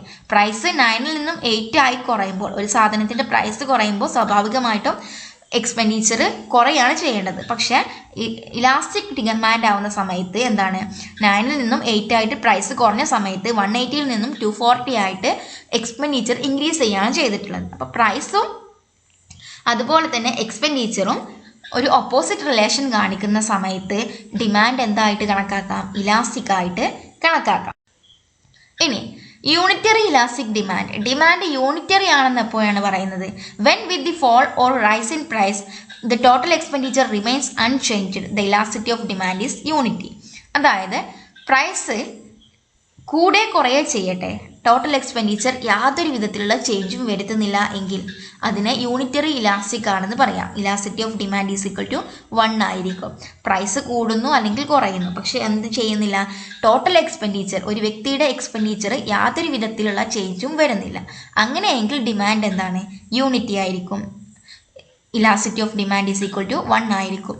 With the fall in price from ₹6 to 5 or with the rise in price from 4 to 5. Price 6 നിന്നും 5 ആയിട്ട് കുറഞ്ഞു, അപ്പോഴും ടോട്ടൽ എക്സ്പെൻഡിച്ചർ റിമെയിൻസ് അൺചേഞ്ച്ഡ് ₹300. ഒരു സാധനത്തിൻ്റെ price 6 നിന്ന് 5 ആയിട്ട് കുറഞ്ഞു, ആ സമയത്ത് പ്രൈസ് ആ ഒരു വ്യക്തിയുടെ ചിലവ് അല്ലെങ്കിൽ എക്സ്പെൻഡിച്ചർ എന്ന് പറയുന്നത് 300 രൂപയാണ്. അതേ സാധനത്തിൻ്റെ വില 4 നിന്ന് 5 ആയിട്ട് കൂടുകയും ചെയ്തു, ആ സമയത്തും പ്രൈസ്, ആ വ്യക്തിയുടെ പ്രൈസ് എന്ന് പറയുന്നത് എത്രയാണ്, 300 ആയിട്ട് തന്നെ നിലനിൽക്കുന്നു. പ്രൈസ് ഏത് ചേഞ്ച് വന്നപ്പോഴും ഈ ഒരു ക്വാണ്ടിറ്റി ഡിമാൻഡിൽ ഈ ഒരു എക്സ്പെൻഡിച്ചർ, ആ ഒരു വ്യക്തിയുടെ എക്സ്പെൻഡിച്ചർ ഒരു വിധത്തിലുള്ള ചേഞ്ച് വരുത്തുന്നില്ല. അതിനെയാണ് യൂണിറ്ററി ഇലാസ്റ്റിക് ഡിമാൻഡ് എന്ന് പറയുന്നത്. ദെൻ ലെസ് ഇലാസ്റ്റിക് ഡിമാൻഡ് എപ്പോഴാണ് ലെസ് ഇലാസ്റ്റിക് ഡിമാൻഡ് എന്ന് പറയുന്നത്, മാർഷൽ ടോട്ടൽ ഔട്ട്ലേ മെത്തേഡ് പ്രകാരം ഡിമാൻഡ് ലെസ് ഇലാസ്റ്റിക് ആണെന്ന് എപ്പോഴാണ് പറഞ്ഞത്, demand is less elastic if with the fall in price the total expenditure falls and with the rise in price the total expenditure rises. അതായത് പ്രൈസും എക്സ്പെൻഡിച്ചറും ഒരേ ദിശയിലൂടെയാണ് സഞ്ചരിക്കുന്നതെങ്കിൽ, ഒരു positive ദിശയിലൂടെയാണ് സഞ്ചരിക്കുന്നതെങ്കിൽ എന്താണ്, demand എന്ന് പറയുന്നത് ലെസ് ഇലാസ്റ്റിക് ആണെന്ന് പറയാം. അതായത് പ്രൈസിലുണ്ടാകുന്ന ഫോള് എക്സ്പെൻഡിച്ചറിലും ഫോൾ ഉണ്ടാക്കുന്നു, അല്ലെങ്കിൽ പ്രൈസിലുണ്ടാകുന്ന റൈസ് എക്സ്പെൻഡിച്ചറിലും റൈസ് ഉണ്ടാക്കുന്നു. ആ സമയത്ത് ഡിമാൻഡ് എന്ന് പറയുന്നത് ലെസ് ഇലാസ്റ്റിക് ആയിരിക്കും, ലെസ് ദാൻ 1 ആയിരിക്കും. When the price falls from ₹3 to ₹2, total expenditure falls from 240 to 180. Price 3ൽ നിന്നും 2 ആയിട്ട് കുറഞ്ഞ സമയത്ത് എക്സ്പെൻഡിച്ചർ എന്ത് ചെയ്യുന്നു 240ൽ നിന്നും 180 ആയിട്ടും കുറയുന്നു. പ്രൈസ് കൂടുന്ന സമയത്തോ എക്സ്പെൻഡിച്ചറും കൂടുന്നു. അതാണ് എന്ത് ലെസ് ഇലാസ്റ്റിക് ഡിമാൻഡ്. ഈ ഒരു ടോട്ടൽ ഔട്ട്ലേ മെത്തേഡിനെ നമ്മൾ ഒന്നും കൂടെ സിംപ്ലിഫൈ ചെയ്തിട്ട് ഇവിടെ കൊടുത്തിട്ടുണ്ട്. പ്രൈസ് ഫോൾ ചെയ്യുന്ന സമയത്ത് ടോട്ടൽ എക്സ്പെൻഡിച്ചർ എന്ത് ചെയ്യുന്നു റൈസ് ചെയ്യുന്നു. ദെൻ പ്രൈസ് റൈസ് ചെയ്യുന്ന സമയത്ത് ടോട്ടൽ എക്സ്പെൻഡിച്ചർ ഫോൾ ചെയ്യുന്നു. പ്രൈസ് ഫോൾ ചെയ്യുന്ന സമയത്ത് ടോട്ടൽ എക്സ്പെൻഡിച്ചർ അൺചേഞ്ച്ഡ് ആയിട്ട് നിലനിൽക്കുന്നു. പ്രൈസ് റൈസ് ചെയ്യുന്നു, ടോട്ടൽ എക്സ്പെൻഡിച്ചർ അൺചേഞ്ച് ആയിട്ട് നിലനിൽക്കുന്നു. പ്രൈസ് ഫോൾ ചെയ്യുന്നു, ടോട്ടൽ എക്സ്പെൻഡിച്ചർ ഫോൾ ചെയ്യുന്നു. പ്രൈസ് റൈസ് ചെയ്യുന്നു, ടോട്ടൽ എക്സ്പെൻഡിച്ചർ റൈസ് ചെയ്യുന്നു. ഈ ഫസ്റ്റ് രണ്ട് സിറ്റുവേഷൻ എന്താണ് കാണിക്കുന്നത്? ഇതാണ് മോർ ഇലാസ്റ്റിക് ഡിമാൻഡ്, അതായത് elasticity is equal to greater than 1 ആണ് ഈ ഒരു ഓപ്പോസിറ്റ് ആയിട്ടുള്ള റിലേഷനെ കാണിക്കുന്നത്. ഫസ്റ്റ് രണ്ടും കാണിക്കുന്നത് എന്തിനെയാണ്? Elasticity is equal to greater than 1, more elastic ഡിമാൻഡിനെയാണ് കാണിക്കുന്നത്. ദെൻ ഈ രണ്ട് നെക്സ്റ്റ് 2 കാണിക്കുന്നത് എന്തിനെയാണ്? അത് അൺചേഞ്ച്ഡ് ആയിട്ട് നിലനിൽക്കുന്നതാണ് യൂണിറ്ററി ഇലാസ്റ്റിക് എന്ന് പറയുന്നത്. ഈ ലാസ്റ്റ് രണ്ടെണ്ണം കാണിക്കുന്നതിനെയാണ് ലെസ് ഇലാസ്റ്റിക് ഡിമാൻഡ് എന്ന് പറയുന്നത്. നെക്സ്റ്റ് വൺ ആണ് the income elasticity of demand. The income elasticity is defined as the proportionate changes in the quantity demanded resulting from a proportionate changes in income. Proportionate change ഇൻകത്തിൽ ഉണ്ടാക്കുന്ന changes എങ്ങനെയാണ് quantity ഡിമാൻഡിൽ changes ഉണ്ടാക്കുന്നത് എന്നുള്ളതാണ് income elasticity പറയുന്നത്. Price elasticity എന്തായിരുന്നു? പ്രൈസിൽ ഉണ്ടാകുന്ന ചേഞ്ചസ് എങ്ങനെയാണ് ക്വാണ്ടിറ്റി ഡിമാൻഡിൽ ചേഞ്ചസ് ഉണ്ടാക്കുന്നത്. അതാണ് ആ ഒരു പ്രൊപ്പോർഷണേറ്റ് റിലേഷനെയാണ് പ്രൈസ് ഇലാസ്റ്റിസിറ്റി കാണിച്ചതെങ്കിൽ ഇൻകത്തിൽ ഉണ്ടാക്കുന്ന ചേഞ്ചസ് എങ്ങനെയാണ് ക്വാണ്ടിറ്റി ഡിമാൻഡിനെ അഫക്റ്റ് ചെയ്യുന്നത് എന്നുള്ളതാണ് ഇൻകം ഇലാസ്റ്റിസിറ്റി മെഷർ ചെയ്യുന്നത്. Symbolically we may write EY is equal to proportionate changes in quantity demand divided by proportionate changes in income. അതായത് പ്രൈസ് ഇലാസ്റ്റിറ്റി എങ്ങനെയായിരുന്നു? Proportionate changes in quantity demand divided by proportionate changes in price ആയിരുന്നെങ്കിൽ income elasticity എങ്ങനെയാണ്? Proportionate changes in quantity demand divided by proportionate changes in income എന്നുള്ളതാണ്. അതിൻ്റെ ഇക്വേഷനും ഇവിടെ കൊടുത്തിട്ടുണ്ട്. എന്താണ്? EY elasticity of income elasticity is equal to delta Q by Q whole divided by delta Y by Y. അതിനെ ഒന്നുകൂടെ simplify ചെയ്ത് എങ്ങനെ എഴുതി? Delta Q by Q into Y by delta Y. അതിനെ ഒന്നും കൂടെ ഈസി ആയിട്ട് എങ്ങനെ എഴുതി? Y by Q into delta Q by delta Y. Y എന്ന് പറയുന്നത് എന്താണ്? ഇനീഷ്യൽ ഇൻകം ആണ്. Q എന്ന് പറയുന്നതോ ഇനീഷ്യൽ ക്വാണ്ടിറ്റി ഡിമാൻഡഡ് ആണ്. ഡെൽറ്റ Q എന്ന് പറയുന്നത് ക്വാണ്ടിറ്റിയിൽ വരുന്ന ചേഞ്ചസ് ആണ്. ഡെൽറ്റ Y എന്ന് പറയുന്നത് ഇൻകത്തിൽ വരുന്ന ചേഞ്ചസ് ആണ്. ഇവിടെ എന്തിൽ മാത്രമേ മാറ്റുള്ളൂ? ഡെൽറ്റ P അല്ലെങ്കിൽ P എന്ന് പറയുന്ന പ്രൈസിന് പകരം ഇൻകം ആണ് കൺസിഡർ ചെയ്യുന്നത് എന്നുള്ളതാണ് income elasticity. The income elasticity is positive for normal goods. Normal ഗുഡ്സിന്റെ കാര്യത്തിൽ ഇൻകം ഇലാസ്റ്റിസിറ്റി എന്ന് പറയുന്നത് പോസിറ്റീവ് ആയിരിക്കും. അതായത് നോർമൽ ഗുഡ്സ് എന്ന് പറഞ്ഞാൽ നമുക്കറിയാം എന്താണ്? ഇൻകം കൂടിയാൽ ക്വാണ്ടിറ്റി ഡിമാൻഡ് കൂടും. ആ അത്തരം ഗുഡ്സിന്റെ ക്വാണ്ടിറ്റി കൂടുതൽ വാങ്ങിക്കും. അത്തരം ഗുഡ്സ് ആണ് നോർമൽ ഗുഡ്സ് എന്ന് പറയുന്നത്. ഈ നോർമൽ ഗുഡ്സിന്റെ കാര്യത്തിൽ ഇൻകം ഇലാസ്റ്റിസിറ്റി എന്ന് പറയുന്നത് പോസിറ്റീവ് ആയിരിക്കും. A commodity is considered to be a luxury if its income elasticity is greater than unity. Income elasticity greater than unity ആവുമ്പോൾ ആ ഒരു അത്തരം ഗുഡ് എന്തായിരിക്കും? ലക്ഷറി ഗുഡ് ആയിരിക്കും. ലക്ഷറി ഗുഡിന്റെ കാര്യത്തിൽ ഇൻകം ഇലാസ്റ്റിസിറ്റി എന്ന് പറയുന്നത് ഗ്രേറ്റർ ദാൻ 1 ആയിരിക്കും. A commodity is A necessity if it's income elasticity is small or less than unity. അതായത് നെസസിറ്റീസിന്റെ കാര്യത്തിൽ, നെസസറി ഗുഡ്സിന്റെ കാര്യത്തിൽ ഇൻകം ഇലാസ്റ്റിസിറ്റി എപ്പോഴും സ്മോൾ ആയിരിക്കും. ദാറ്റ് ഈസ് ലെസ് ദാൻ 1 ആയിരിക്കും. The main determinants of income elasticity are the nature of the need that the commodity covers. ആ ഒരു commodity cover ചെയ്യുന്നതിനുള്ള need, ആ ഒരു കമ്മോഡിറ്റിയുടെ നീഡ് എത്രത്തോളമാണ് എന്നുള്ളതാണ്. The percentage of income spend on food decline as income increases. അതായത് Angel law പ്രകാരം എന്താണ് പറയുന്നത്? ഇൻകം കൂടുന്തോറും ഫുഡിന് വേണ്ടി ചെലവഴിക്കുന്ന സ്പെൻഡ് ചെയ്യുന്ന ഇൻകത്തിൻ്റെ അളവ് അല്ലെങ്കിൽ എക്സ്പെൻഡിച്ചറിൻ്റെ അളവ് കുറയുന്നു എന്നുള്ളതാണ് ഏഞ്ചൽ ലോ പ്രകാരം പറയുന്നത്. അതാണ് ഒരു ഘടകം. Then the next one is the initial level of income of a country. ഒരു കൺട്രിയുടെ initial level of income. For example, a TV set is a luxury in an underdeveloped poor country, while it is a necessity in a country with a higher per capita income. അല്ലേ? Higher per capita ഇൻകത്തിൽ ഈ ഒരു T V എന്ന് പറയുന്നത് എന്താണ്, ഒരു നെസസിറ്റിയാണ്. കാരണം per capita income highly developed ആയിട്ടുള്ള ഒരു കൺട്രിയിൽ ഏറ്റവും നെസസറി ആയിട്ടുള്ള ഐറ്റം ആയിരിക്കും ടി വി എന്ന് പറയുന്നത്. അപ്പോൾ ടി വിയുടെ ഇലാസ്റ്റിസിറ്റി എന്ന് പറയുന്നത് അവിടെ എന്തായിരിക്കും, നെസസിറ്റിയുടെ ഇലാസ്റ്റിസിറ്റി എന്ന് പറയുന്നത് <1 ആയിരിക്കും. അപ്പം ഈ ഒരു അണ്ടർ ഡെവലപ്ഡ് കൺട്രിയിൽ അല്ലെങ്കിൽ ഒരു പുവർ കൺട്രിയിൽ ടി വി എന്ന് പറയുന്നത് എന്തായിരിക്കും, ഒരു ലക്ഷറി ഗുഡ് ആയിരിക്കും. അവിടെ അതിൻ്റെ ഇലാസ്റ്റിസിറ്റി എന്ന് പറയുന്നത് എന്താണ്, >1 ആയിരിക്കും. അതുകൊണ്ട് തന്നെ the initial level of income എത്ര ആ ഒരു കൺട്രീനെ സംബന്ധിച്ച് അവർ ഏത് നിലയിലാണ് എന്നുള്ളതും കൂടെ എന്തിനെ അഫക്റ്റ് ചെയ്യും, ഇൻകം ഇലാസ്റ്റിസിറ്റീനെ അഫക്റ്റ് ചെയ്യും. Then the time period, because consumption pattern adjusts with the time lag to changes in income. Income change adjust ചെയ്യുന്നതിനുള്ള ചേഞ്ചിൽ എന്തുണ്ട്, ഒരു ടൈം ലാഗ് വരുന്നത് കൊണ്ട് തന്നെ ടൈം പീരീഡും എന്തിനെ അഫക്റ്റ് ചെയ്യും, ഇൻകം ഇലാസ്റ്റിസിറ്റീനെ അഫക്റ്റ് ചെയ്യും. The next one is the cross elasticity of demand.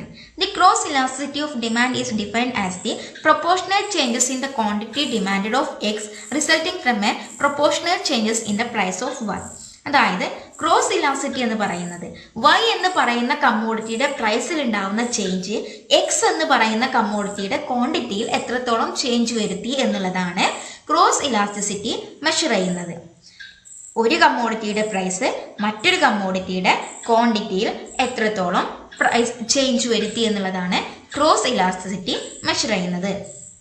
Symbolically we have delta Q X divided by Q X whole divided by delta P Y by P Y. അതായത് അതിനെ ഒന്നും കൂടെ simplify ചെയ്ത് എന്ത് എഴുതി, delta Q X divided by Q X into P Y by delta P Y. അതിനെ ഒന്നും കൂടെ ഓർഡർ ചെയ്തിട്ട് എങ്ങനെ എഴുതി, delta Q X divided by delta P Y into P Y by Q X. Delta Q X എന്ന് പറയുന്നത് എന്താണ്, X എന്ന് പറയുന്ന കമ്മോഡിറ്റിയുടെ ക്വാണ്ടിറ്റിയിൽ വന്നിട്ടുള്ള change divided by delta P Y, Y എന്ന് പറയുന്ന ക്വാണ്ടിറ്റിയുടെ പ്രൈസിൽ വന്നിട്ടുള്ള ചേഞ്ച്. ഓർക്കുക, എക്സ് എന്ന് പറയുന്ന ക്വാണ്ടിറ്റിയിൽ വന്നിട്ടുള്ള ചേഞ്ച് ഡിവൈഡഡ് ബൈ വൈ എന്ന് പറയുന്ന കമ്മോഡിറ്റിയുടെ പ്രൈസിൽ വന്നിട്ടുള്ള change into P Y, Y എന്ന് പറയുന്ന കമ്മോഡിറ്റിയുടെ initial price divided by Q X, X എന്ന് പറയുന്ന കമ്മോഡിറ്റിയുടെ ഇനീഷ്യൽ ക്വാണ്ടിറ്റി. ഇതാണ് ക്രോസ് ഇലാസ്റ്റിറ്റി കാണുന്നതിനുള്ള equation. The sign of the cross elasticity is negative if x and y are complementary goods. അതായത് cross elasticity complimentary ഗുഡ്സിൻ്റെ കാര്യത്തിൽ നെഗറ്റീവും സബ്സ്റ്റിറ്റ്യൂട്ട്സ് ഗുഡ്സിൻ്റെ കാര്യത്തിൽ പോസിറ്റീവും ആയിരിക്കും. ക്രോസ് ഇലാസ്റ്റിറ്റി നെഗറ്റീവ് എന്തിൻ്റെ കാര്യത്തിൽ, കോംപ്ലിമെൻ്ററി ഗുഡ്സിൻ്റെ കാര്യത്തിൽ ക്രോസ് ഇലാസ്റ്റിറ്റി നെഗറ്റീവ് ആയിരിക്കും. സബ്സ്റ്റിറ്റ്യൂട്ട്സിൻ്റെ കാര്യത്തിൽ ക്രോസ് ഇലാസ്റ്റിറ്റി പോസിറ്റീവ് ആയിരിക്കും.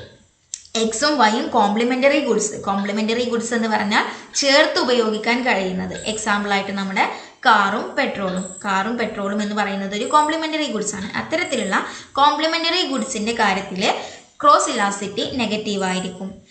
എക്സ് ആൻഡ് വൈ എന്ന് പറയുന്ന കമ്മോഡിറ്റീസ് സബ്സ്റ്റിറ്റ്യൂട്ട്സ് ആണെങ്കിൽ, ഒന്നിന് പകരം മറ്റൊന്ന് ഉപയോഗിക്കാൻ കഴിയുന്ന രീതിയിലാണെങ്കിൽ, ടീ ആൻഡ് കോഫി അത്തരത്തിലുള്ള സബ്സ്റ്റിറ്റ്യൂട്ട്സ് ആണ് എന്നുണ്ടെങ്കിൽ, ഗുഡ്സ് സബ്സ്റ്റിറ്റ്യൂട്ട്സ് ആണെന്നുണ്ടെങ്കിൽ ക്രോസ് ഇലാസ്റ്റിറ്റി എപ്പോഴും പോസിറ്റീവ് ആയിരിക്കും. The higher the value of the cross elasticity the stronger will be the degree of substitutability or complementarity of X and Y. Higher the value of cross ഇലാസ്റ്റിറ്റിയുടെ value കൂടുന്തോറും എന്താണ്, അതിൻ്റെ സബ്സ്റ്റിറ്റ്യൂട്ടബിലിറ്റി അല്ലെങ്കിൽ കോംപ്ലിമെന്റാരിറ്റിയുടെ ആ ഒരു ഇൻഫിനിറ്റിയിലും അത്രത്തോളം സ്ട്രോങ്ങർ ആയിരിക്കും എന്നുള്ളതാണ്. The main determinants of the cross elasticity is the nature of the commodity relative to their uses. അപ്പോൾ ഇതിൻ്റെ ഒരു ക്രോസ് ഇലാസ്റ്റിറ്റിയുടെ മെയിൻ ഡിറ്റർമിനൻ്റ് എന്ന് പറയുന്നത് എന്ത് തന്നെയാണ്, ഈ ഒരു nature of the commodities relative to their uses. ആ യൂസ് സാറ്റിസ്ഫൈ ചെയ്യിപ്പിക്കാനുള്ള ആ കമ്മോഡിറ്റിയുടെ നേച്ചർ തന്നെയാണ് എന്ത്, ഈ ഒരു ക്രോസ് ഇലാസ്റ്റിറ്റിയുടെ മെയിൻ ഡിറ്റർമിനൻ്റ് എന്ന് പറയുന്നത്. If two commodities can satisfy equally well the same need, the cross elasticity is high and vice versa. അതായത് സെയിം നീഡ് സാറ്റിസ്ഫൈ ചെയ്യിക്കാൻ ആ കമ്മോഡിറ്റിക്കുള്ള കഴിവ് വളരെ അധികമാണ് എന്നുണ്ടെങ്കിൽ ക്രോസ് ഇലാസ്റ്റിറ്റി എന്ന് പറയുന്നത് വളരെ അധികമായിരിക്കും എന്നുള്ളതാണ്. അതുപോലെ തന്നെ വൈസ് വേഴ്സ, ആ ഒരു നീഡ് സാറ്റിസ്ഫൈ ചെയ്യിക്കാനുള്ള കഴിവ് ആ കമ്മോഡിറ്റിക്ക് കുറവാണ് എന്നുണ്ടെങ്കിൽ ക്രോസ് ഇലാസ്റ്റിറ്റി എന്ന് പറയുന്നത് കുറവായിരിക്കും. നമ്മൾ ഇത്രയും സമയം പറഞ്ഞത് ഇലാസ്റ്റിസിറ്റി ഓഫ് ഡിമാൻഡ് ആയിരുന്നു. അതുപോലെ തന്നെ ഇലാസ്റ്റിസിറ്റി ഓഫ് സപ്ലൈ എന്ന് പറയുന്നത് എന്താണെന്ന് നോക്കാം. What is elasticity of supply? Elasticity of supply measures the degree of responsiveness of quantity supplied to a change in on price of the commodity.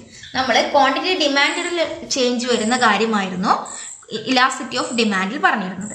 Elasticity of supply എന്ന് പറയുമ്പോൾ acid name indicate quantity സപ്ലൈയിൽ ഉണ്ടാവുന്ന change എത്രത്തോളമാണ്, കമ്മോഡിറ്റിയുടെ on പ്രൈസിൽ ഉണ്ടാവുന്ന changes കമ്മോഡിറ്റിയുടെ സപ്ലൈയിൽ എത്രത്തോളം change വരുത്തുന്നു എന്നുള്ളതാണ്. It is also defined as the percentage change in quantity supplied divided by percentage change in price. Percentage change in quantity ne endu cheya percentage change in price കൊണ്ട് divide ചെയ്താൽ elasticity of supply കിട്ടും. Symbolically ഇവിടെ കൊടുത്തിട്ടുണ്ട് elasticity of supply is equal to delta Q by Q divided by delta P by P. അതിനെ ഒന്നും കൂടെ simplify ചെയ്ത് കൊടുത്തിട്ടുണ്ട്. Delta Q by delta P into P by Q. Delta Q എന്ന് പറയുന്നത് ക്വാണ്ടിറ്റി സപ്ലൈയിൽ വന്നിട്ടുള്ള ചേഞ്ചസ്, ഡെൽറ്റ പി എന്ന് പറയുന്നത് പ്രൈസിൽ വന്നിട്ടുള്ള changes into P by Q. P എന്ന് പറയുന്നത് ഇനീഷ്യൽ പ്രൈസ്, ക്യൂ എന്ന് പറയുന്നത് ഇനീഷ്യൽ ക്വാണ്ടിറ്റി സപ്ലൈ. ഇതാണ് ഇലാസ്റ്റിസിറ്റി ഓഫ് സപ്ലൈ കാണുന്നതിനുള്ള ഇക്വേഷൻ. ഇനി types of elasticity of supply ഏതൊക്കെയാണെന്ന് നോക്കാം. First one is elastic supply. Elastic supply ES greater than 1. Elasticity of supply greater than 1 ആണ് elastic supply എന്ന് പറയുന്നത്. Supply is said to be elastic when a given percentage change in price leads to a larger change in quantity supplied. അതായത് supply elastic ആണ്, അല്ലെങ്കിൽ supply greater than elasticity of supply greater than 1 ആണെന്ന് എപ്പോഴാണ് പറയുന്നത്? പ്രൈസിൽ ഉണ്ടാകുന്ന changes quantity സപ്ലൈയിൽ greater changes ഉണ്ടാക്കുമ്പോൾ, പ്രൈസിൽ ഉണ്ടാവുന്ന ചേഞ്ചിനേക്കാളും കൂടുതലായിട്ട് എവിടെ ചേഞ്ച് വരും? ക്വാണ്ടിറ്റി സപ്ലൈയിൽ ചേഞ്ച് വരും. ആ സമയത്താണ് സപ്ലൈ ഇലാസ്റ്റിക് ആണെന്ന് പറയുന്നത്. Under this situation, the numerical value of elasticity of supply will be greater than 1 but less than infinity. ആ സമയത്ത് ഇലാസ്റ്റിസിറ്റി ഓഫ് സപ്ലൈ എന്ന് പറയുന്നത് ഗ്രേറ്റർ ദാൻ 1 ആയിരിക്കും, അതുപോലെ തന്നെ ലെസ് ദാൻ ഇൻഫിനിറ്റി ആയിരിക്കും. അതിൻ്റെ കർവ് ആണ് താഴെ കൊടുത്തിട്ടുള്ളത്. SS1 curve of figure exhibits elastic supply. Here quantity supplied changes by a large magnitude than does price. അതായത് പ്രൈസിൽ ഉണ്ടാവുന്ന ചേഞ്ചിനേക്കാളും കൂടുതലായിട്ട് ക്വാണ്ടിറ്റി സപ്ലൈയിൽ ചേഞ്ച് വരുമ്പോഴാണ് ഇലാസ്റ്റിക് സപ്ലൈ ആണെന്ന് പറയുന്നത്. ആ ഒരു figure elastic supply, elasticity of supply greater than 1, ആ ഒരു പിക്കാണ് ഇത് കാണിക്കുന്നത്. ഇവിടെ നമുക്കറിയാം പിയിൽ നിന്നും P1 ആയിട്ട് പ്രൈസ് കൂടിയപ്പോൾ ക്യൂവിൽ നിന്നും Q1 ആയിട്ട് ക്വാണ്ടിറ്റിയും കൂടിയിട്ടുണ്ട് അല്ലേ. ക്വാണ്ടിറ്റി പ്രൈസും ക്വാണ്ടിറ്റി സപ്ലൈയും പോസിറ്റീവ് റിലേഷൻ ആയതുകൊണ്ടാണ് പോസിറ്റീവ് സ്ലോപ്പ് ചെയ്തിട്ടുള്ള സപ്ലൈ കർവ് അല്ലേ. സപ്ലൈ കർവ് പോസിറ്റീവ്ലി സ്ലോപ്ഡ് ആണ്. ദെൻ പിയിൽ നിന്നും P1 എന്ന് പറയുന്ന ഈ ഒരു ചേഞ്ച് വളരെ ചെറുതാണ്, പക്ഷേ ക്യൂവിൽ നിന്നും Q1ലേക്കുള്ള ഈ ചേഞ്ച് എന്ന് പറയുന്നത് വളരെ കൂടുതലാണ്. പിയിൽ നിന്നും P1 അതായത് പ്രൈസിൽ ഉണ്ടാകുന്ന ചേഞ്ചിനേക്കാൾ കൂടുതലാണ് ക്യൂവിലുണ്ടായിട്ടുള്ള ചേഞ്ച് എന്ന് പറയുന്നത്. ദെൻ ഇവിടെ ശ്രദ്ധിക്കുക, ഇലാസ്റ്റിക് സപ്ലൈയുടെ കാര്യത്തിൽ ഈ നമുക്കറിയാം ഈ S1 എന്ന് പറയുന്ന സപ്ലൈ കർവ് എവിടെ നിന്നാണ് തുടങ്ങിയിട്ടുള്ളത്? ഒറിജിനലിൻ്റെ മുകളിൽ നിന്നാണ് തുടങ്ങിയിട്ടുള്ളത്. അപ്പോൾ വേർട്ടിക്കൽ ആക്സിസിൽ നിന്നാണ് സപ്ലൈ കർവ് തുടങ്ങിയിട്ടുള്ളത്. ഇലാസ്റ്റിക് സപ്ലൈ എവിടെ നിന്ന് തുടങ്ങും? വേർട്ടിക്കൽ ആക്സിസിൽ നിന്ന് ആയിരിക്കും, ഒറിജിനിൻ്റെ മുകളിൽ നിന്നായിരിക്കും സപ്ലൈ കർവ് സ്റ്റാർട്ട് ചെയ്യുക എന്നുള്ളതും കൂടെ ഒന്ന് പ്രത്യേകം ശ്രദ്ധിക്കേണ്ട കാര്യമാണ്. Next one is inelastic supply. Elasticity of supply less than 1. Supply is said to be inelastic when a given percentage change in price causes a smaller change in quantity supplied.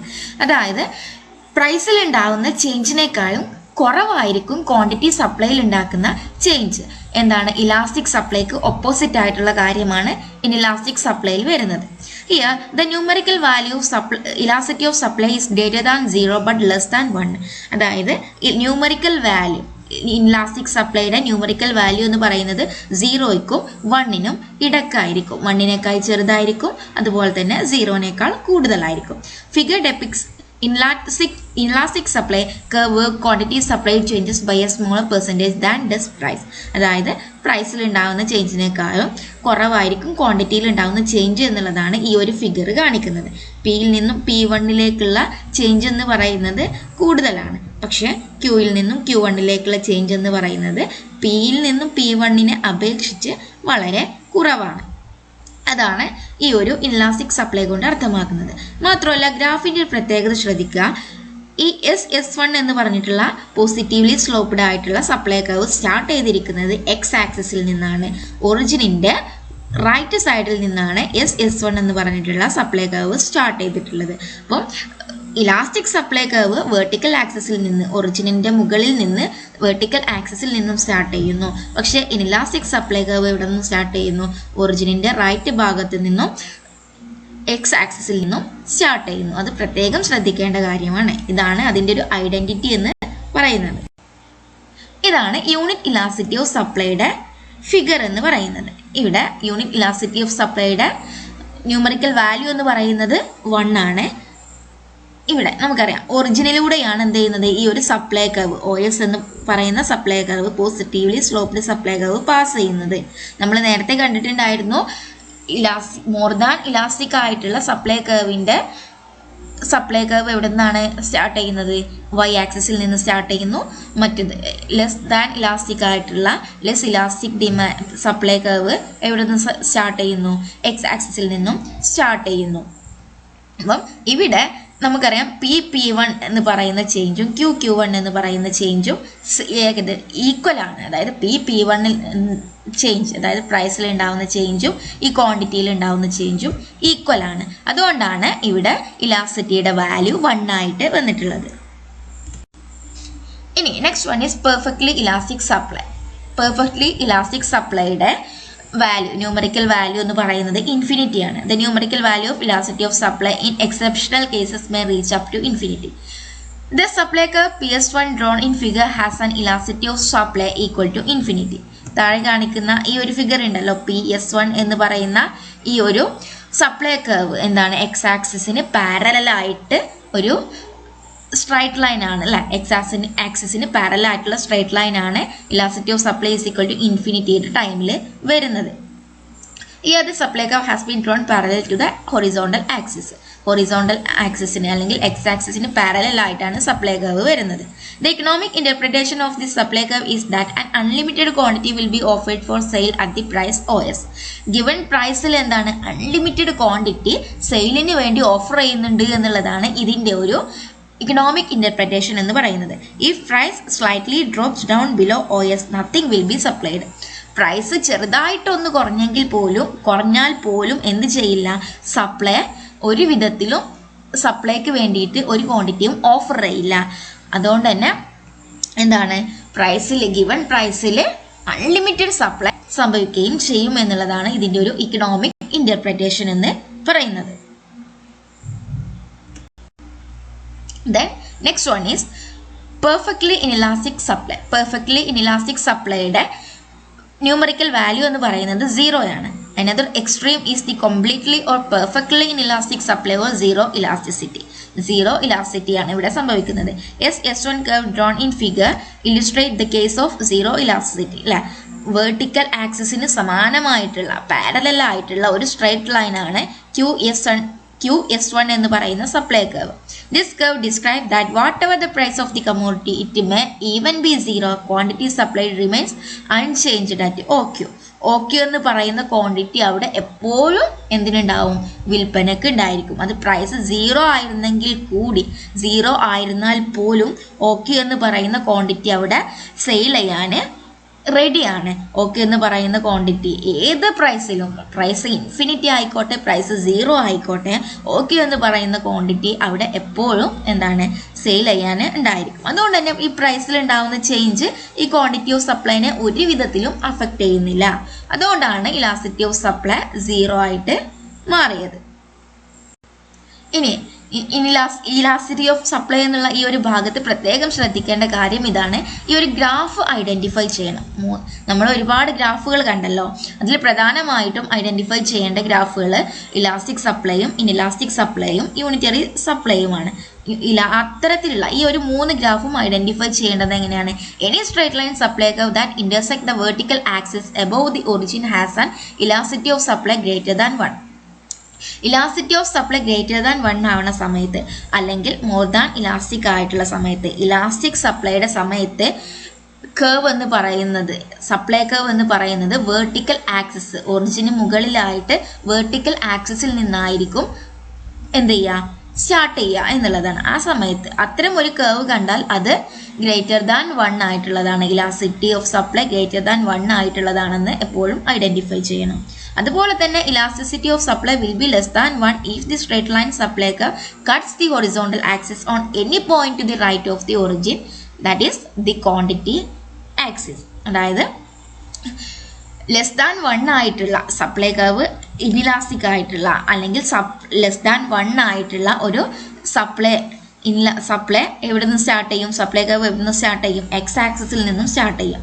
ഒറിജിനിൽ നിന്ന് right പോർഷനിലെ X ആക്സിസിൽ നിന്നും ആയിരിക്കും less than 1 ആയിട്ടുള്ള inelastic supply curve start ചെയ്യുന്നത്. ആ ഒരു point എപ്പോഴും ഓർത്തു വെക്കുക.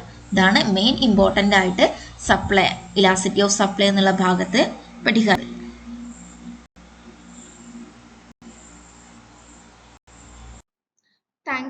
Thank you for watching.